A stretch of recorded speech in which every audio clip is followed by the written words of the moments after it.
My husband was cheating on me with my own sister while I was 8 months pregnant. I found the proof and they are not ready for it. They thought they were coming to a party to celebrate a new life. They had no idea they were walking into the public funeral for their reputations. Before I begin my story, let me know in the comments where you are listening from and what time it is. I just want to know, I'm not alone in this. And if you feel moved by what you hear, consider subscribing. It helps more people become aware of the reality of women abuse. Now let me tell you what really happened. My name is Alicia Hayes, and at 32 years old, I was living inside a beautiful, carefully constructed snow globe. The house was a pristine 2-story colonial with gleaming hardwood floors, the one I'd put the down payment on myself from my own savings before Marcus and I even married, a testament to my success as a graphic designer. The nursery was painted a soft, buttery yellow, a tranquil sea of hope awaiting its new occupant. My husband, Marcus, handsome and charming at 34, was a rising star in his sales firm, the very picture of a doting father-to-be. And my sister, Jasmine, my fierce, funny, indispensable Jasmine, was my rock. At 28, she was the beautiful, chaotic counterpoint to my quiet, organized life, and she was at my house almost every day helping me plan the perfect baby shower. Life was, by all accounts, perfect. A little too perfect, perhaps. Like a movie set, beautiful and bright, but with unseen cables and scaffolding just out of frame. The only slight dissonance in my perfect world was Marcus's work schedule. The late nights at the office had become more frequent in the last few months of my pregnancy. He'd come home long after I was asleep, smelling faintly of a sophisticated, unfamiliar cologne, a sandalwood and citrus scent so different from the clean, fresh fragrance he usually wore. When I asked about it once, he just laughed. "Oh, that's probably from Bob Henderson in the corner office. The man practically bathes in this stuff." I was a trusting wife, a happy, expectant mother. I chose to believe him. The alternative was unthinkable. My sister Jasmine was my everything. She was the one I called after every doctor's appointment, the one who held my hand when the morning sickness was unbearable. Our bond, I thought, was unbreakable, forged in the fires of a shared childhood and a deep, abiding love. I had always been the responsible older sister, the one who helped her out of scrapes, who co-signed for her first car. "What would I do without you, Jazz?" I'd said to her just a week before the shower, as we sat amidst a sea of pastel-colored gift bags. She'd squeezed my hand, her smile bright. "You'll never have to find out, big sis. I'm here for you, for Marcus, for my new little nibbling. Always." But as she said it, her eyes had darted for just a second towards the new, expensive designer handbag Marcus had surprised me with, a flicker of something I couldn't quite name. Envy? Resentment? Before her warm smile returned. I dismissed it as a trick of the light, a fleeting shadow. The week of the baby shower was a blur of happy anticipation. The caterers confirmed, the balloons were ordered. A mountain of beautifully wrapped gifts began to accumulate in the corner of the living room. My parents were flying in, Marcus's parents too. The house hummed with a joyful energy. It was the culmination of all my dreams. A successful career, a beautiful home, a loving husband, a supportive sister, and a new life about to begin. I stood in the doorway of the yellow nursery, my hands on my swollen belly, and felt a wave of gratitude so profound it brought tears to my eyes. I was living in a snow globe and the scene inside was perfect. I just didn't realize someone was about to pick it up, shake it with a vicious, violent force, and watch the whole pretty picture shatter into a million irreparable pieces. The betrayal wasn't coming from an outside force, a shadowy intruder I might have feared. It was already inside my house. It was smiling at me across the dinner table.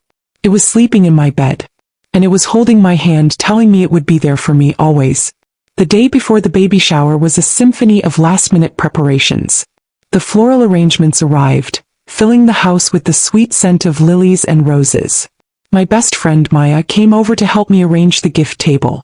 Marcus was out for most of the day, a final, crucial client lunch, he'd said. Jasmine was supposed to be there to help, but she'd called that morning, her voice sounding strangely strained, saying she had a last-minute errand to run for the party but would be over later. Around 3 in the afternoon, feeling the familiar weight of third trimester exhaustion, I sat down on the sofa with my phone. My colleagues from the design firm had sent a famously extravagant gift basket, and I wanted to make sure the delivery had been made to the porch without issue. I opened my home security app, a routine, almost mindless action. The camera angle for the front porch was clear. I scrubbed back through the timeline, watching the mailman come and go, a package from my aunt being delivered. And there it was, around noon. The delivery of a massive basket overflowing with ribbons and gourmet treats. Perfect. I was about to close the app when a flicker of movement from the previous night caught my eye. It was from the living room camera, the one positioned on the bookshelf, offering a clear, wide view of the room and, more importantly, a direct line of sight down the hallway towards our master bedroom. Curiosity, idle and innocent, got the better of me. I scrubbed back to around 11:30 p.m. after I had gone to bed, exhausted. The footage was grainy in the low light, but undeniable. The timestamp read 11:42 p.m. The hallway light clicked on. And then I saw them. Marcus, my husband, his back to the camera. And Jasmine, my sister, her face turned slightly towards the lens, a look on her face I couldn't quite decipher. A mixture of excitement and something else, something furtive. Marcus's hand was on her waist. Her hand was on his chest. They weren't just talking. They were wrapped in a silent, intimate embrace, the kind reserved for lovers. My breath caught in my throat. It felt like the air had been punched from my lungs. No, it couldn't be. A misunderstanding. A strange angle. A trick of the light. My fingers, now trembling, flew across the screen, scrubbing back further to other nights. 2 nights ago. 3 nights ago. A week ago. And the story unfolded, a silent, sickening horror movie starring the 2 people I loved most in the world. There they were again and again. A whispered conversation in the kitchen long after I was asleep. A lingering touch in the hallway. And then, the most damning footage of all from the previous week.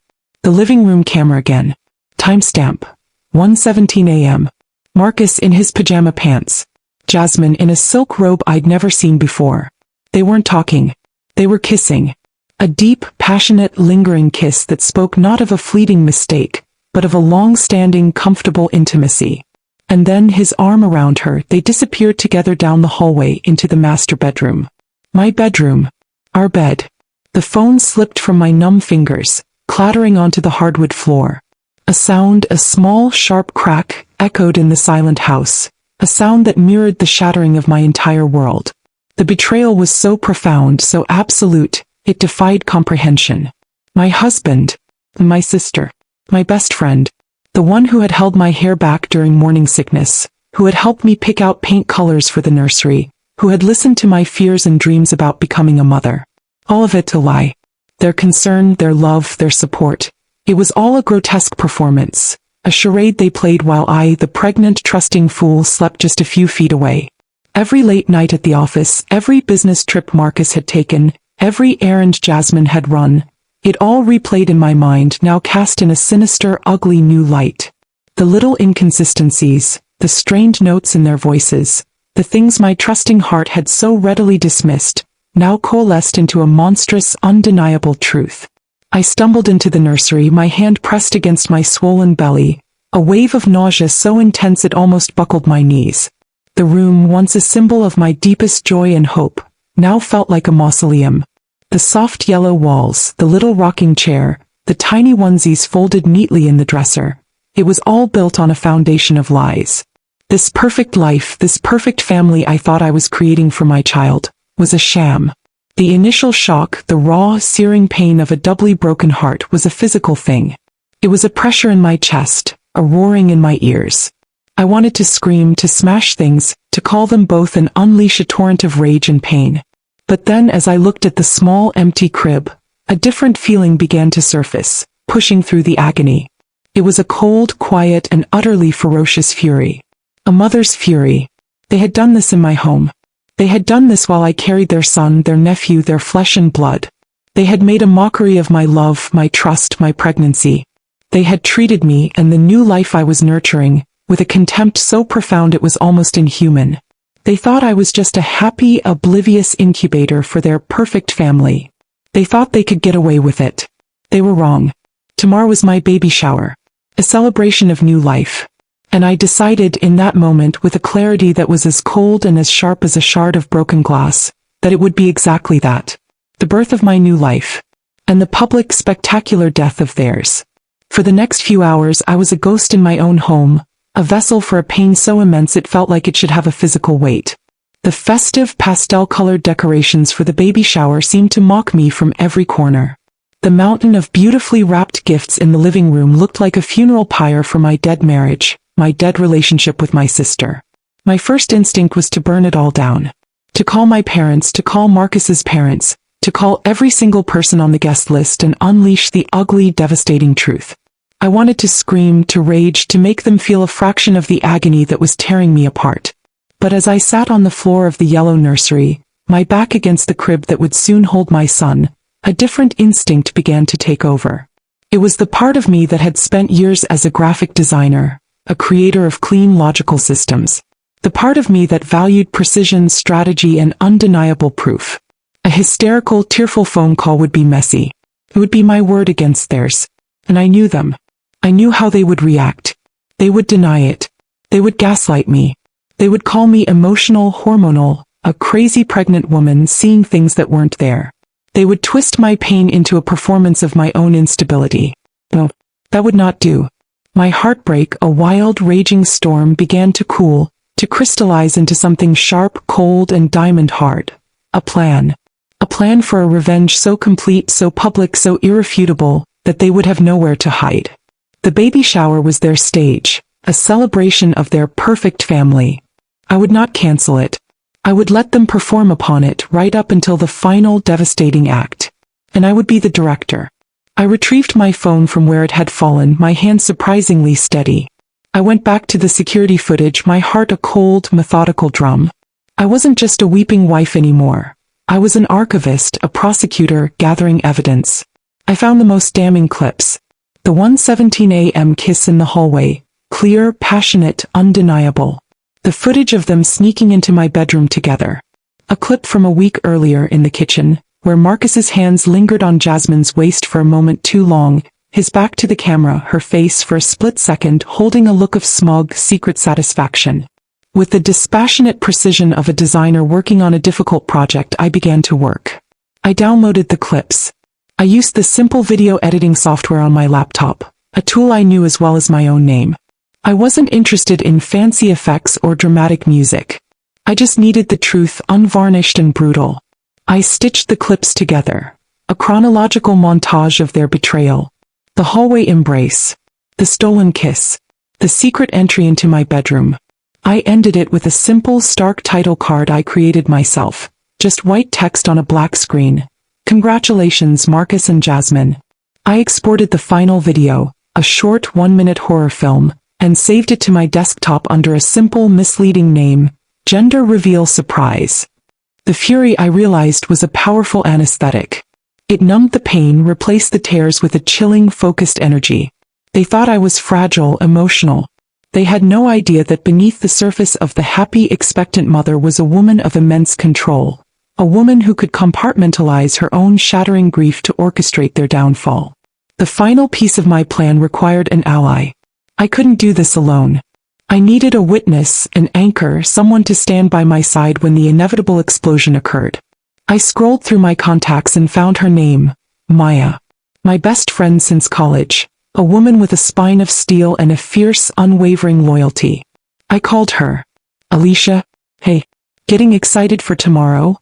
Her cheerful voice came down the line. Maya, I said, my own voice low, controlled. I need you to come over. No, something has happened. Something terrible. When she arrived 20 minutes later, I didn't cry. I didn't scream. I simply turned the laptop around and pressed play. I watched her face as she saw what I had seen. Her initial confusion, her dawning horror, her sharp intake of breath at the sight of the kiss. Her face hardening into a mask of pure protective fury when she saw them disappear into my bedroom. When the video ended, she was silent for a long moment. Then she looked at me, her eyes blazing. That no-good cheating son of a... And Jasmine? Your own sister? Believe it. I am going to kill them. No, I said, my voice quiet. You're not. You're going to come to the baby shower tomorrow. You're going to smile and be polite. You're going to be my rock. And you're going to watch with me when I burn their world to the ground. A slow, almost predatory smile spread across Maya's face. Okay, she said. Hey, what do you need me to do? We stayed up late planning the logistics.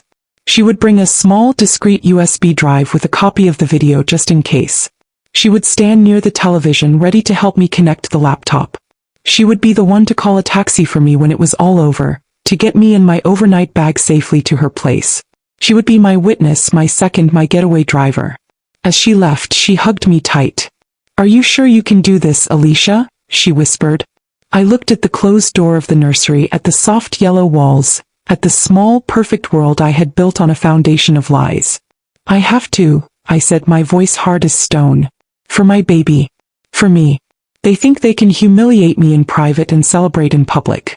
Tomorrow I'm going to show them what true humiliation looks like. And everyone is invited to watch." The morning of my baby shower arrived with a cruel, beautiful clarity. The sun streamed through my windows, illuminating the dust motes dancing in the air, each one a tiny spotlight on the wreckage of my life. I had not slept. I had sat in the silent nursery, my hand on my belly, and felt not the joyful kicks of my son, but the cold, hard resolve of a woman preparing for war. My parents and Jasmine arrived first, my mother bustling in with a giant foil-covered casserole dish, my father carrying a ridiculously large teddy bear. "Happy shower day, my sweet girl," my mother chirped, enveloping me in a hug that felt both comforting and now laced with a tragic irony. She had no idea. Jasmine followed, her face a perfect mask of sisterly devotion. "You look radiant, Alicia," she gushed, handing me a beautifully wrapped gift. "Just glowing." She hugged me, her cheek against mine, and as she pulled away, I caught a faint, familiar scent. It was the same sophisticated sandalwood and citrus cologne I had occasionally smelled on Marcus during his late nights at the office. My blood ran cold. It was the final, sickening confirmation I didn't even know I needed. My stomach churned, but I forced a smile. "Thank you, Jess. I'm so glad you're here." The words tasted like poison. Then came Marcus, my husband, the co-star of my nightmare. He kissed me, a quick, proprietary peck on the cheek, his hand resting possessively on my swollen belly. "Look at my two beautiful babies," he said, loud enough for my parents to hear, his voice full of a feigned pride that made my stomach churn. He was a magnificent actor. They both were. The guests began to arrive in a steady stream, filling my home with cheerful chatter, laughter, and the rustle of expensive wrapping paper. Marcus's parents, beaming with pride for their first grandchild. My aunts and uncles, my cousins, my friends from work, all of them bearing gifts and well wishes, their faces alight with genuine happiness for me, for us. And with every hug, every congratulations, every shared smile, the ice around my heart grew thicker, my resolve harder. They were all witnesses, unwitting audience members to the final, devastating act of a play whose script only I now held. I put on the performance of a lifetime. I was the perfect hostess, the glowing, grateful mother-to-be. I laughed at jokes, admired every tiny pair of booties, every soft, cuddly blanket. I made small talk, accepted compliments on the decorations Jasmine had so wonderfully helped me with, and moved through the crowd with a serene smile that was a masterpiece of self-control. Maya, my loyal friend, never left my side, her presence a silent, steadying force. Our eyes would meet occasionally across the crowded room, a brief, shared glance of understanding that fueled my strength. I watched Marcus and Jasmine navigate the party with a sickening, practiced ease. They were the perfect brother-in-law and sister-in-law, the supportive family unit. They would stand together, laughing, their shoulders occasionally brushing, a secret intimacy hiding in plain sight that only I could now see. I saw him whisper something in her ear and her throw her head back in a throaty laugh, her hand briefly touching his arm. It was a small gesture, one that would have meant nothing to me 2 days ago. Now it was like watching a snake shed its skin. The most surreal moment came during the gift opening. I sat in the chair of honor, a mountain of presents before me. Marcus knelt beside me, handing me each gift, while Jasmine sat on the floor at my feet, diligently writing down who gave what for the thank you notes. They were the perfect, supportive family. It was a grotesque, beautiful tableau of deceit. My mother, her eyes shining with tears, handed me her gift. "From your father and me, darling," she said. "We're so proud of you." Inside was a handmade quilt, stitched with tiny, intricate patterns, a family heirloom that had been passed down for generations. It was a gift of love, of history, of continuity. And I, its new keeper, was about to preside over the complete and utter shattering of our family. I held the quilt to my chest, my own tears starting to fall. Real tears this time, tears of a profound, heartbreaking sorrow for the innocence that had been lost, for the trust that had been so brutally betrayed. "Are you all right, darling?" my mother asked, her face full of concern. Marcus and Jasmine looked up at me, their own faces masks of solicitous worry. "Pregnancy hormones," Marcus murmured to a nearby guest with a knowing, indulgent chuckle. "No," I said, looking up, my gaze sweeping over their faces, over the faces of my friends, my family. I took a deep, shuddering breath, then composed myself, my expression shifting from sorrow to a calm, almost unnerving serenity. "No, I'm fine. Just overwhelmed with emotion." I gave them all a bright, brittle smile.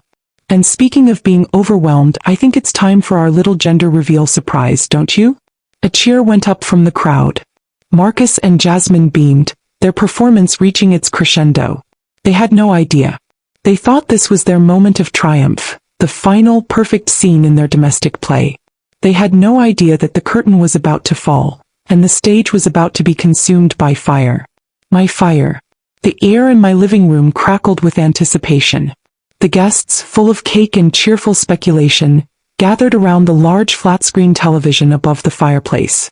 My parents stood nearby, their arms around each other, their faces alight with the pure, uncomplicated joy of soon-to-be grandparents.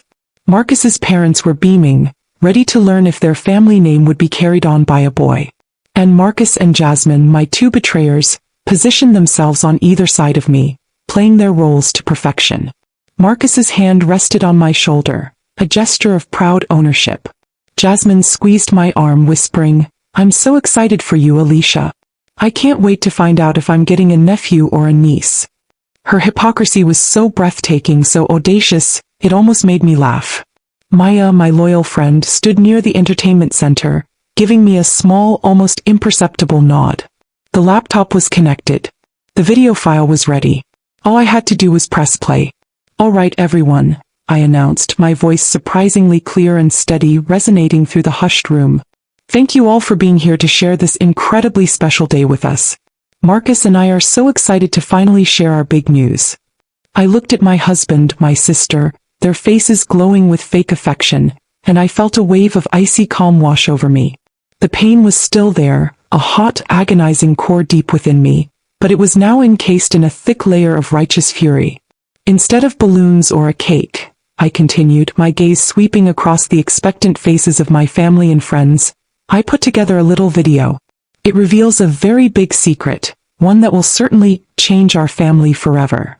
A murmur of delighted curiosity went through the crowd. Marcus squeezed my shoulder, a proud husband indulging his wife's creative whims. "That's my girl," he whispered.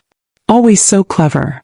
"Yes," I said, looking him directly in the eye, my voice as cold and as sharp as a shard of glass. "I am." I turned back to the screen and, with a final, steadying breath, I pressed the play button on the small remote I held in my hand. The screen flickered to life. But there was no cute animation, no ultrasound photo, no countdown set to joyful music. There was only the grainy, low-light footage from my living room security camera, time-stamped 1:17 a.m. from the previous week. For a split second there was confusion in the room. Then the figures of Marcus and Jasmine came into sharp focus. The first gasp came from my mother, a sharp, wounded sound. On the screen, my husband and my sister were wrapped in a passionate embrace. They kissed, not a friendly peck but a deep, lingering kiss of forbidden intimacy. The room fell into a stunned, horrified silence, punctuated only by the faint, tinny sound of their whispered endearments captured by the camera's microphone. The video cut to another scene. Them in the hallway, his hand on her waist, her head on his shoulder, as they disappeared together into the master bedroom. My bedroom. Another gasp, this one from Marcus's mother, sharp and angry. I saw her turn to glare at her son, her face a mask of fury. The montage continued for a torturous, undeniable 60 seconds. A stolen touch in the kitchen. A secret kiss behind the garage door. Each clip was a nail hammered into the coffin of their lies. Finally, the screen went black and the words I had typed appeared in stark white letters. "Congratulations, Marcus and Jasmine." The silence that followed was absolute, profound, suffocating. It was as if all the air had been sucked out of the room. No one moved. No one breathed. Then slowly, as if waking from a trance, every single head in that room turned, not to the screen, but to the two figures frozen beside me. Marcus's face was ashen, a deathly gray. His mouth was open but no sound came out.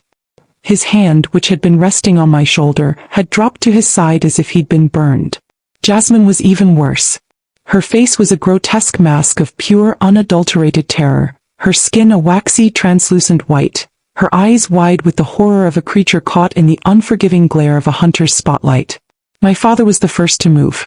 He took a single deliberate step towards Marcus, his face a thundercloud of a rage so immense it seemed to vibrate in the air.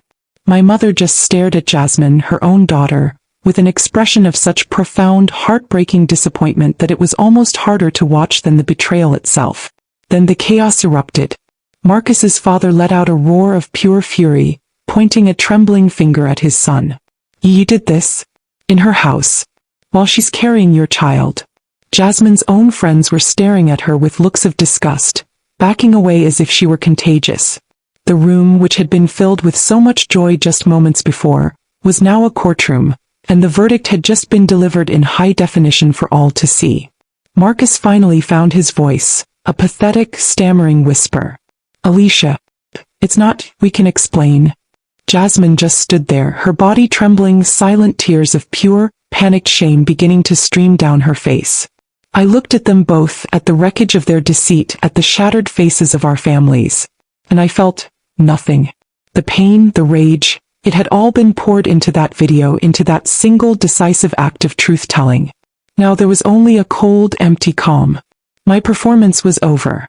And their public execution was just beginning. The stunned silence in my living room finally shattered, not with a single explosion, but with a series of sharp, painful cracks as my family and my life broke apart. My father, his face a mask of cold, controlled fury, walked directly up to Marcus. "Get out," he said, his voice a low, dangerous rumble. "Get out of my daughter's house. Now."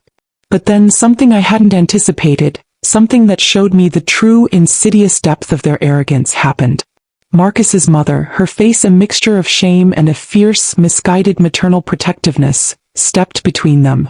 "Now let's not be hasty," she began, her voice trembling. "There are two sides to every story. Boys will be boys." And that's when Jasmine, my sister, saw her opening. Her terror, her shame, it all curdled into a desperate, manipulative performance. She collapsed into a heap on the floor, her sobs hysterical, theatrical, her hands clutching at her chest. "She's twisting it. She's twisting everything," she shrieked, pointing a trembling finger at me. "Alicia has always been jealous of me. Always. Marcus was just comforting me. I was upset, I was emotional, and he was being a good brother-in-law. And she, with her pregnancy hormones, she's crazy. She's making this all up to ruin me." The audacity of her lie was breathtaking.